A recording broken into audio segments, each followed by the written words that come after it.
Dubai میں مذاکرات کر رہے تھے اور بینظیر جو تھی وہ خاص طور پہ ان کے ساتھ ڈیل کر رہی تھی کہ وہ کیسے واپس آ سکتی ہے پاکستان، لیکن وہاں پر میثاق جمہوریت کے دستخط ہو رہے تھے۔ کیا نون لیگ کو علم نہیں تھا؟ یقیناً ان کو علم تھا، اور آپس میں وہ گفتگو بھی اس وقت کرتے تھے کہ ہم کبھی بھی کسی طور پر بھی ہم پرویز مشرف کے ساتھ ڈیل نہیں کر سکیں گے۔ ایک تو 10 سال کی ہمارا وہ بار ہے کہ ہم ایک ایگریمنٹ سائن کر کے آئے ہیں، اور اس میں ایگریمنٹ سائن کرنے کے بعد جب بھی ہم واپس جانے کی کوشش کریں گے، سعودی عرب اور وہ لوگ جنہوں نے خاص طور پہ قطر کے پرنس اور اس کے ساتھ ساتھ سعد ریڈی وغیرہ بیچ میں آ کے وہ ایگریمنٹ دکھا دیں گے۔ اگرچہ کہ نواز شریف روز حرم میں بیٹھ کے جھوٹ بولا کرتے تھے کہ میں 5 سال کے لیے گیا ہوں، اور وہ 10 سال کا جب ایگریمنٹ آیا تو وہ جھوٹ بھی سامنے آ گیا۔ لیکن سیاست ہے، سیاست میں جھوٹ سچ چلتا رہتا ہے، اور اس قوم کو بیوقوف بنایا جا سکتا ہے۔ تو ان کو اندازہ تھا کہ جب بے نظیر آئے گی تو پھر ہم پریشر ڈال کے ہم بھی آ جائیں گے۔ تو بے نظیر 18 اکتوبر 2007 کو یہاں پہنچ گئی، اور پھر پہلا کارساز کا واقعہ ہوا، اور کارساز کے واقعے کے بعد پورے کے پورے سیاسی میدان میں ہلچل پیدا ہو گئی۔ 24 نومبر 2007 کو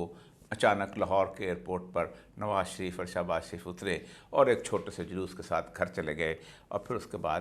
27 دسمبر کو بے نظیر کا سانحہ ہو گیا، اور نواز شریف صاحب کو میں نے خود اس ہسپتال کے اندر آتے اور تسلیاں دیتے دیکھا۔ سانحے کے بعد ظاہر بات ہے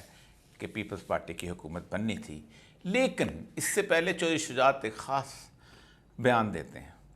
کہ بے نظیر انٹرنیشنل لیول پہ ڈیل کر کے آئی تھی، اور مجھے اس وقت وہ خاتون جو تھی کونڈلیسا رائس، اس نے کہا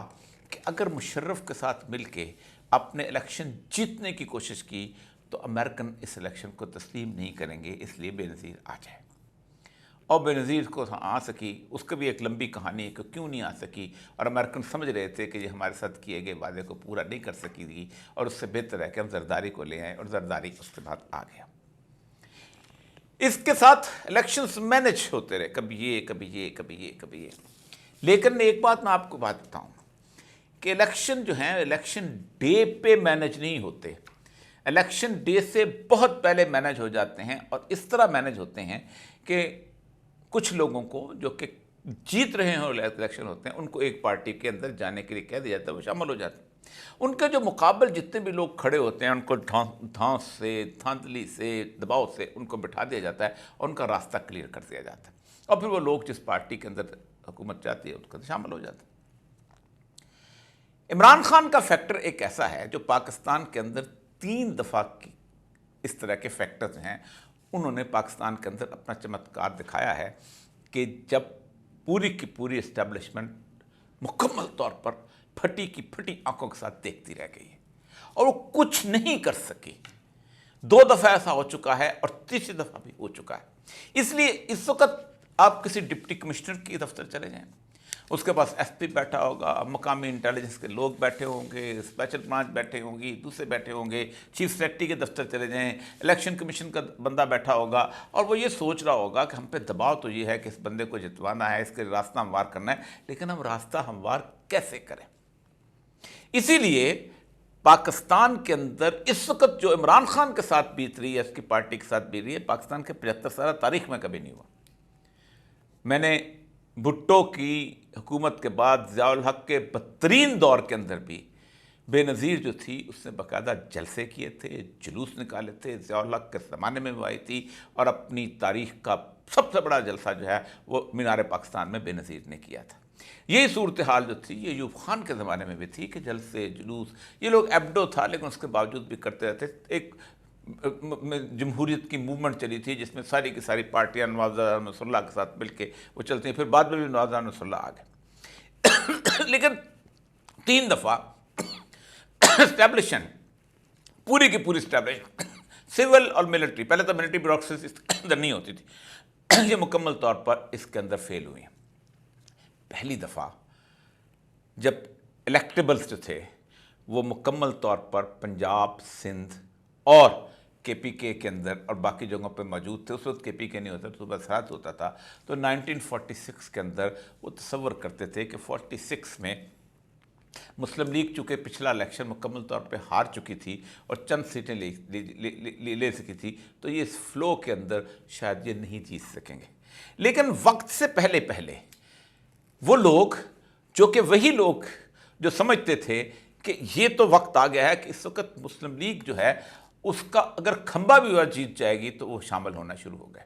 اسی لیے خضر جناح پیکٹ ہوا تھا۔ خضر یاد جو تھے وہ وزیر اعظم پنجاب ہوتے تھے، وزیر اعظم ہوتا تھا، اور اس کے بعد وہ جتنے بھی لوگ شامل ہو سکتے تھے اس میں ہو گئے۔ لیکن آپ حیران ہوں گے کہ مسلم لیگ کے ایسے لوگ بھی کامیاب ہوئے ہیں کہ جن کے پاس سواری کے لیے سائیکل موجود نہیں تھا۔ دوسری دفعہ ذوالفقار علی بھٹو کے دور میں ایسی صورتحال ہوئی، اور وہ بھی صرف پنجاب میں ہوئی تھی،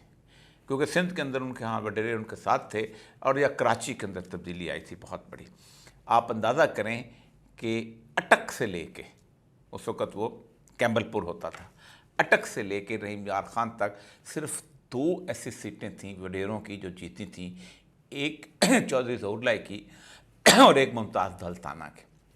ان میں بھی فیکٹر یہ تھا کہ ممتاز دولتانہ جو تھے ان کے خلاف بھٹو نے کینڈیڈیٹ کھڑا نہیں کیا تھا، اور چودھری ظہور اللہ مقابلے میں جو شخص تھے وہ مسلم لیگ کیو یعنی قیوم خان کی مسلم لیگ ہوتی تھی اس کے ساتھ تھے، اور وہ تلوار کا نشان لینا نہیں چاہتے تھے،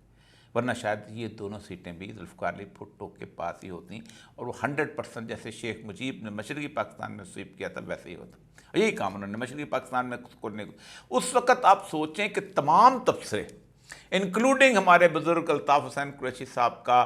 اردو ڈائجسٹ کا تبصرہ جس میں ایک سیٹ پہ ڈسکشن کی ہوئی تھی، اس میں انہوں نے ممتاز دولتانہ صاحب کی مسلم لیگ کونسل کو بہت بڑی میجورٹی کے ساتھ جیتے دکھایا ہوا تھا۔ لیفٹیننٹ جنرل کمال متین الدین کی ایک کتاب ہے ٹریجڈی آف ایررز، انہوں نے لکھا ہے کہ یہ بنیادی طور پر صورتحال ایسی ہوئی ہے کہ اس کے اندر انہوں نے اس نے کمال نے لکھتے ہیں کہ انٹیلیجنس ایجنسی جو تھیں وہ ہمیشہ جھوٹ لکھتی رہی ہیں۔ یہی وجہ ہے کہ الیکشن کے اندر سمجھتے تھے کہ بڑا سپلٹ مینڈیٹ آئے گا اور یحییٰ خان بڑے سکون سے آئندہ صدر بھی بن جائے گا اور حکومت بھی جاری رکھے گا، لیکن ان کے برخلاف آیا، اور جب برخلاف آیا تو پھر انہوں نے ایکشن لے کے انہوں نے مشرقی پاکستان کو آرمی ایکشن شروع کیا، جس سے یہ ساری صورتحال جو ہے وہ خراب ہوئے۔ یہ ہے وہ بنیادی صورتحال جو 2 جگہوں پہ ہوئی۔ اب تیسری دفعہ یہ پھر اس صورتحال کو دوبارہ کرنا چاہتے ہیں، لیکن اب ایک چال چلی جا رہی ہے،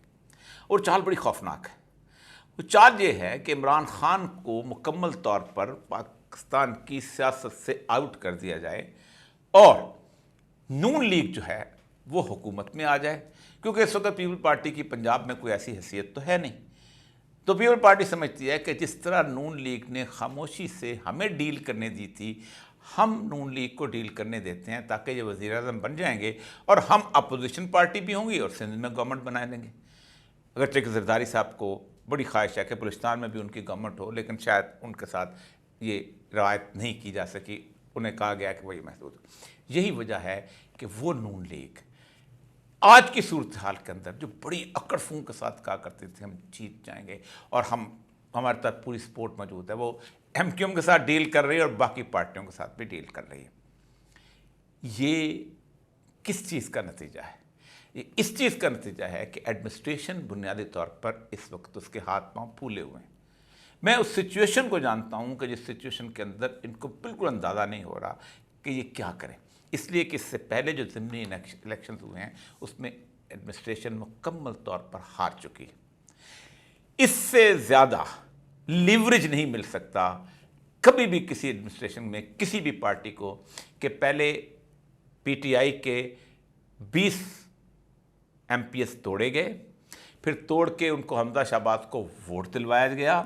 پھر ووٹ کے اندر وہ سارا ایشو ہوا اسپیکر والا، اور پھر حمزہ شہباز چیف منسٹر بنے، اور پھر حمزہ شہباز چیف منسٹر، اور اس کے بعد ساتھ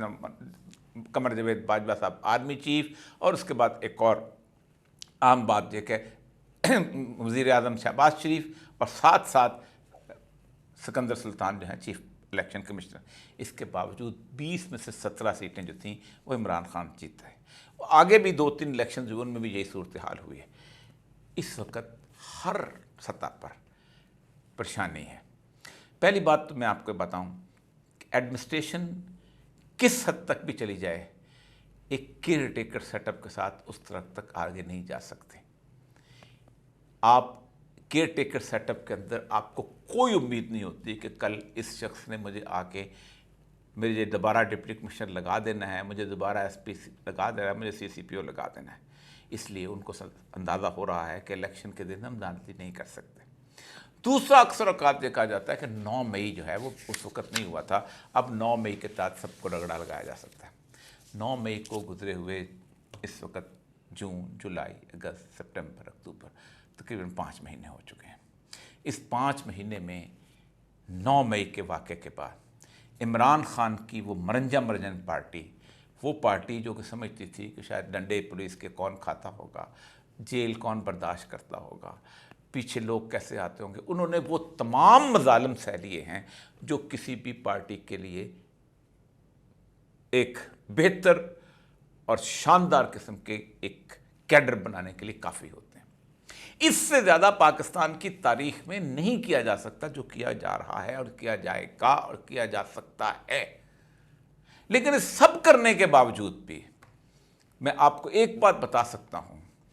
کہ وہی صورتحال پیش آ سکتی ہے اگر عمران خان سیٹ سے غائب بھی ہوا تو۔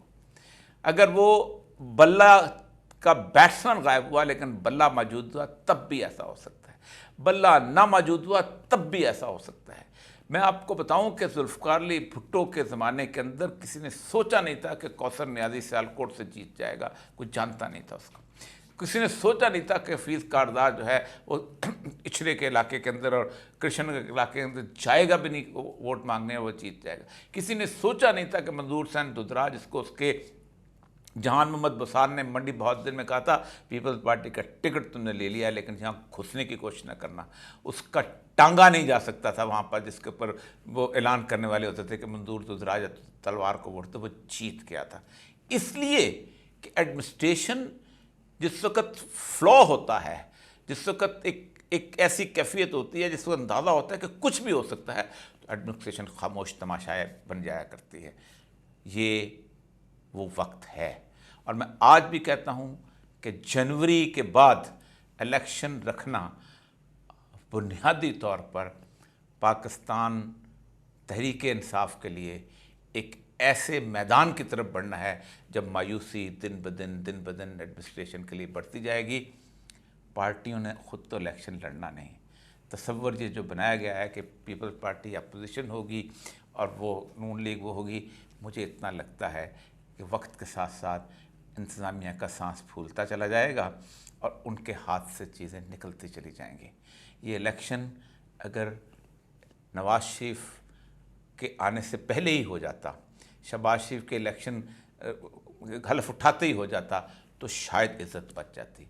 یہ اور اس سے پہلے ہو جاتا تب بھی عزت بچ جاتی، ان 90 دنوں میں ہو جاتا تب بھی عزت بچ جاتی۔ لیکن آج لکھ لیجئے گا